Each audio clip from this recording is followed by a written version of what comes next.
The 1MDB scandal began with a dream wrapped in patriotic language. In 2009, Malaysia launched One Malaysia Development Berhad, better known as 1MDB, as a state investment fund designed to accelerate national development, attract foreign capital, build infrastructure, and position Malaysia as a rising economic power. On paper, it sounded like a bold instrument of modernization, a sovereign-backed vehicle that could transform public wealth into long-term prosperity.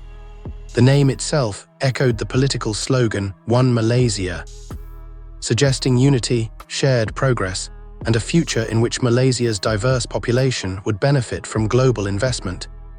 But behind the branding, speeches, and glossy development language, 1MDB would become something far darker. Instead of symbolizing national advancement, it became a case study in how political power, weak oversight, global banking, offshore secrecy, and personal greed can turn public money into private treasure. At its core, 1MDB was supposed to serve the Malaysian people.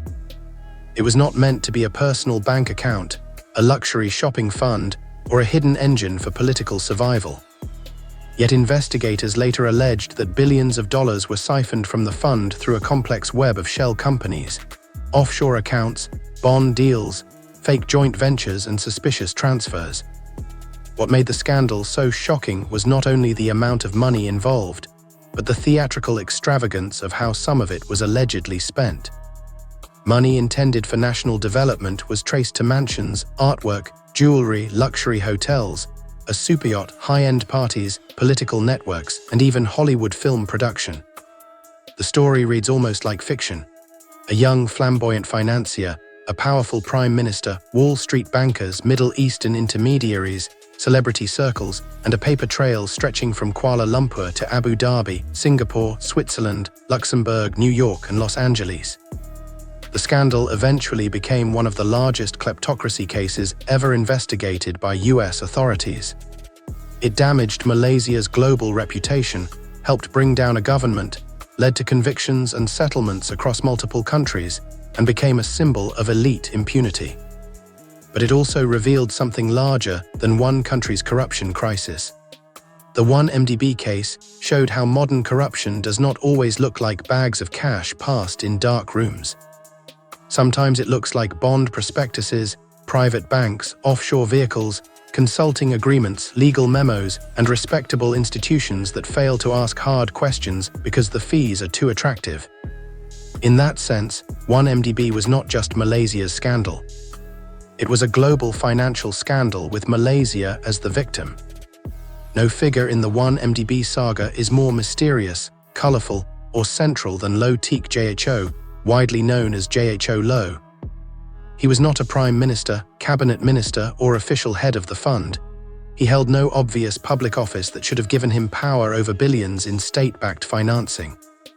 Yet investigators and journalists repeatedly described him as a key architect of the scheme, a behind-the-scenes operator who moved easily among politicians, bankers, royals, celebrities, and financiers. His great talent was access. He knew how to appear indispensable, how to present himself as connected, and how to make people believe he was the bridge to power, money, and opportunity. JHO Low's public image became part of the scandal's mythology. He was known for extravagant parties, celebrity friendships, luxury spending, and a lifestyle that seemed too grand even for many billionaires. He was photographed with famous entertainers and connected to nightlife scenes in New York, Las Vegas, and beyond. Yet his real power was not in the party photographs. It was in his ability to operate between formal systems. He could speak the language of sovereign investment to bankers, the language of political influence to officials, and the language of glamour to celebrities. He appeared to understand that global finance often depends not only on contracts, but on confidence, introductions, and the perception of legitimacy. In the 1MDB affair, Low allegedly helped structure transactions that allowed public money to be diverted into entities that looked legitimate, but were designed to mislead. One of the oldest tricks in financial crime is the creation of names that resemble real institutions. In the 1MDB case, investigators alleged that money moved into companies with names similar to actual business partners or sovereign entities, creating the appearance that funds were going where they were supposed to go. But once the money entered the wrong channels, it could be layered through accounts, jurisdictions, and assets until its origin became harder to trace. Lowe's alleged genius was not simply stealing money, it was building a performance of legitimacy around the theft. The 1MDB scandal was not a simple embezzlement case. It was not a matter of one person writing one illegal check. It was a machine, and that machine required many parts. First, there was political authority. 1MDB carried the aura of the Malaysian state, making its deals appear nationally important and officially protected. Second, there was debt.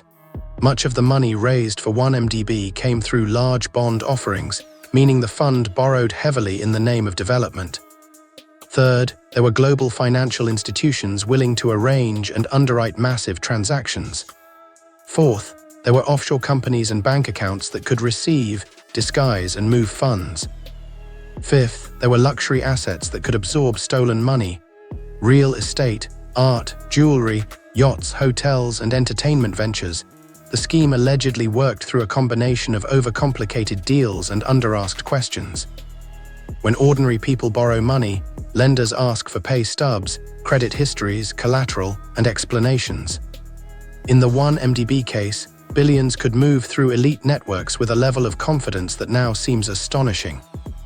The fund entered into ventures and bond deals that were presented as strategic investments, but investigators later said large portions of the money were diverted almost immediately. The technical structure was complex, but the basic logic was simple. Raise enormous sums under the banner of national development, send the money through respectable channels, divert portions into controlled accounts, then spend, conceal, or recycle the proceeds. The role of bond offerings was especially important. Goldman Sachs helped 1MDB raise approximately $6.5 billion through 3 bond deals in 2012 and 2013. The bank earned unusually large fees and U.S.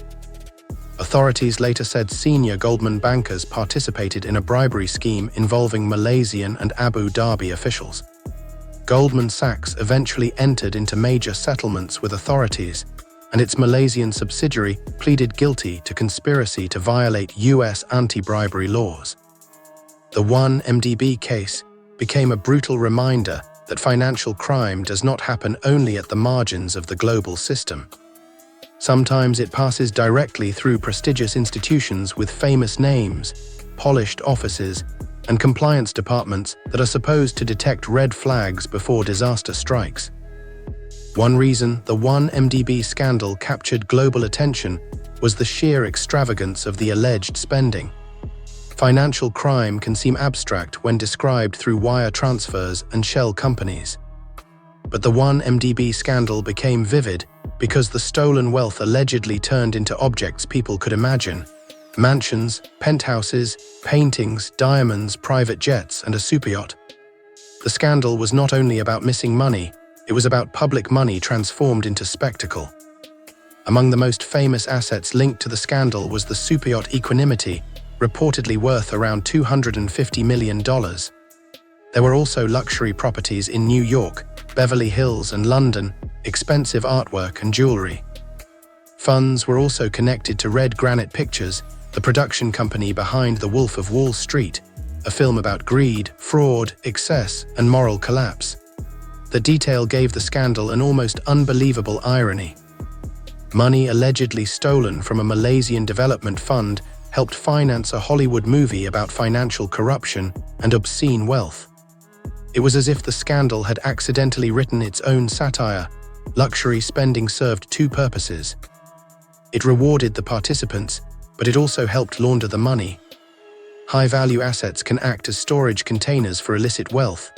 A painting, condominium, yacht, or diamond necklace can hold millions of dollars in value while appearing as a lifestyle purchase rather than a bank transfer. But luxury assets also create trails. They require dealers, lawyers, title documents, insurance, shipping, maintenance, and resale records. In the end, the same extravagance that made the scandal so outrageous also helped investigators follow the money. A wire transfer may disappear into offshore fog, but a yacht cannot vanish quite as easily. The 1MDB scandal could not be separated from Malaysian politics because 1MDB itself was tied to political authority. Najib Razak, Malaysia's Prime Minister from 2009 to 2018, established the fund during his leadership and became the most prominent political figure associated with the scandal. He consistently denied wrongdoing and argued that he was misled or politically targeted. But investigators and prosecutors in Malaysia and abroad scrutinized large sums that flowed into accounts linked to him, including hundreds of millions of dollars that Najib had described as donations from Saudi sources. For years, Najib remained politically powerful despite mounting allegations. That is one of the most important parts of the story. Corruption scandals do not always destroy leaders immediately. Sometimes they survive through control of institutions, loyal party structures, friendly media, legal pressure on critics, and public confusion created by competing narratives. In Malaysia, the scandal unfolded amid investigations, denials, arrests, leaks, protests, and intense political conflict. The Basim movement and other civil society voices demanded accountability, while critics accused the government of suppressing scrutiny. Eventually, the political cost became too high. In Malaysia's 2018 general election, Najib's coalition suffered a historic defeat, ending decades of uninterrupted rule by the Barisan Nasional Coalition. The election was about more than 1MDB, but the scandal became a symbol of arrogance and elite corruption. Many Malaysians saw it as proof that public institutions had been bent to protect the powerful. After the election, investigations accelerated. Najib was later convicted in a case involving SRC International, a former 1MDB unit, and began serving a prison sentence in 2022. His sentence was later reduced by Malaysia's Pardons Board, generating public controversy, while additional 1MDB-related proceedings continued. The legal saga demonstrated that accountability can be slow, politically complicated, and incomplete, even when the facts appear overwhelming. The 1MDB scandal did not explode because institutions immediately worked as they should. It came to light through persistence, leaks, journalism, and international pressure. Investigative reporting played a major role, especially the work of Claire Reeve Castle-Brown and Sarawak Report, which published revelations about 1MDB and the flow of suspicious funds. The Wall Street Journal and other international outlets later produced major reporting that brought the scandal to a global audience. These journalists helped translate a complex financial structure into a public story that citizens could understand. Whistleblowers and document leakers were crucial because corruption thrives in darkness. The people who benefit from opaque systems rarely volunteer evidence. In the 1MDB case, leaked documents exposed transactions, communications, and financial arrangements that might otherwise have remained hidden. Once the information became public, it became harder for officials and institutions to dismiss the scandal as rumor. Public pressure grew, and foreign authorities began investigating because the money had passed through their financial systems. The scandal also showed why independent media matters. When domestic institutions are compromised or hesitant, journalism can create pressure that formal systems cannot ignore. But journalism alone cannot recover billions or prosecute criminals. It can expose, explain, and mobilize attention. The 1MDB case required a second stage, law enforcement across borders. Once the scandal became international, investigators in the United States, Switzerland, Singapore, and other jurisdictions began examining money laundering, banking failures, and asset purchases. What began as a Malaysian political scandal became a worldwide anti-corruption case. The 1MDB money trail crossed borders because modern dirty money is rarely kept in the country where it is stolen. It moves through financial centers, tax havens, shell companies, law firms, private banks, and luxury markets. In this case, authorities traced funds through major financial institutions and jurisdictions, including the United States, Switzerland, Singapore, and Luxembourg. The international nature of the scandal made recovery difficult but also created opportunities. Every time money touched a regulated financial system, investigators had a chance to subpoena records, freeze assets, and reconstruct the path. The U.S. Department of Justice brought major civil forfeiture actions under its Kleptocracy Asset Recovery Initiative, seeking to seize assets allegedly bought with stolen 1 MDB money. The DOJ described the case as the largest civil forfeiture action in its history and said more than $4.5 billion had been misappropriated from 1 MDB from 2009 through 2015. Over time, U.S. authorities recovered and returned large sums to Malaysia, with the total repatriated by the department reaching approximately $1.4 billion by 2024. Singapore also took action against financial institutions and individuals, closing banks and imposing penalties connected to anti-money laundering failures. Switzerland investigated suspicious flows through its banking system. The scandal became a global compliance lesson. When banks accept politically exposed clients, complex offshore structures, and suspiciously large transactions, they cannot claim innocence merely because the paperwork looks formal. The 1 MDB case showed that the global financial system can be both a highway for stolen money and a map for investigators. Goldman Sachs' role became one of the most damaging parts of the scandal for Wall Street.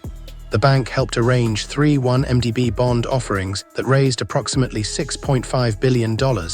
For this work, it earned hundreds of millions of dollars in fees. U.S.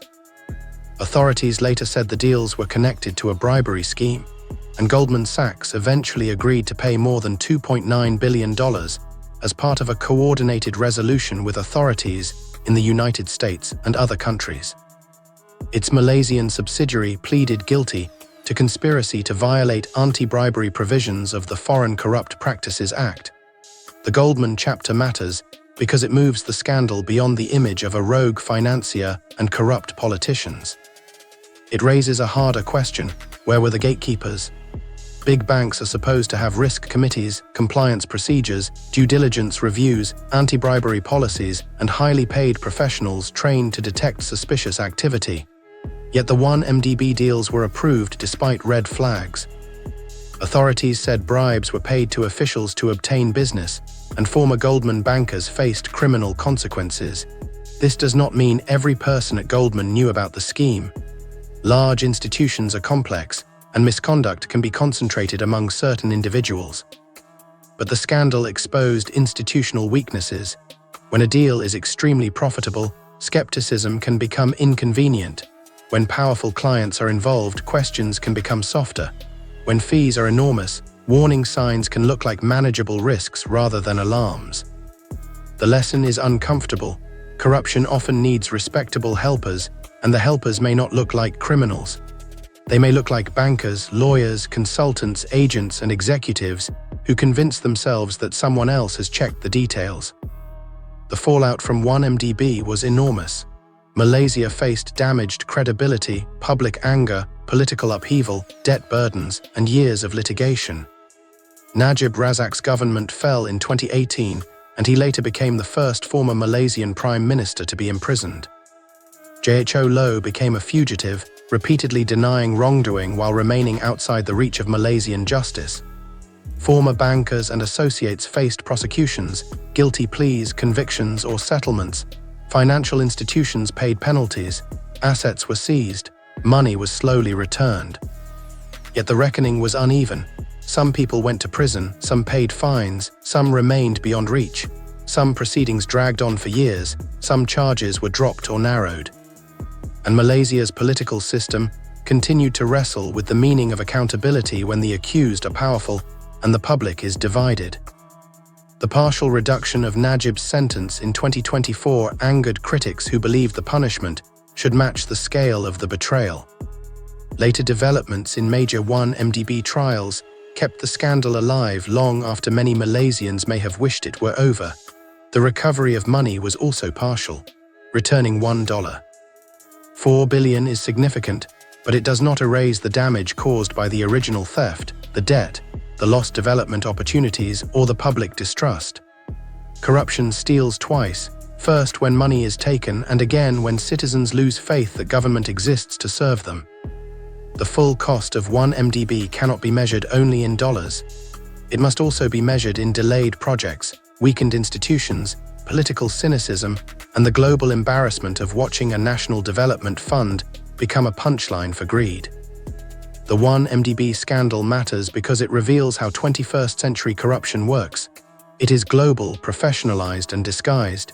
It uses the language of development, investment, and partnership. It hides behind shell companies, legal structures, and famous institutions. It depends on people who do not ask questions and systems that reward speed, access, and profit over caution. Most importantly, it shows that stolen public money does not stay local. It travels through the same global networks that move legitimate wealth. For Malaysia, 1MDB became a national trauma, but also a democratic turning point. It helped energize voters, journalists, activists, and reformers who demanded that leaders be accountable. The scandal proved that even powerful political machines can fall when public anger becomes strong enough. But it also showed that elections alone cannot fix corruption. Without independent courts, strong regulators, transparent procurement, protected journalism, and serious financial oversight, the conditions that produced a scandal can survive the scandal itself. For the world, 1MDB is a warning. The international financial system cannot claim neutrality when it profits from suspicious wealth.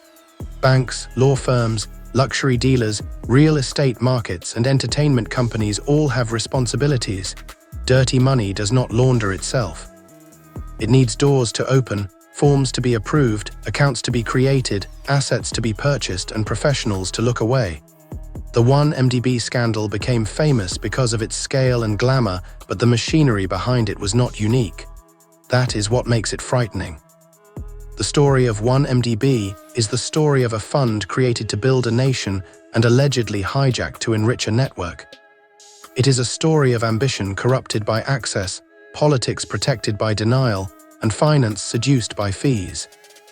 It is also a story of exposure.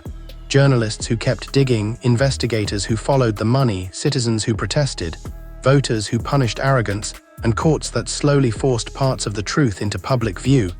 What makes the scandal unforgettable is its contrast. On one side was the promise of national development, roads, jobs, energy projects, investment, and prosperity. On the other side were yachts, mansions, diamonds, paintings, parties, and Hollywood glamour. That contrast is why 1MDB still provokes outrage.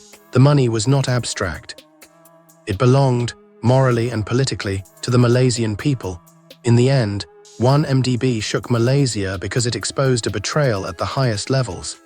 It shook Wall Street because it showed how elite finance could become entangled with kleptocracy. It shook the global anti-corruption world because it proved that stolen money could be chased across borders, but only with enormous effort.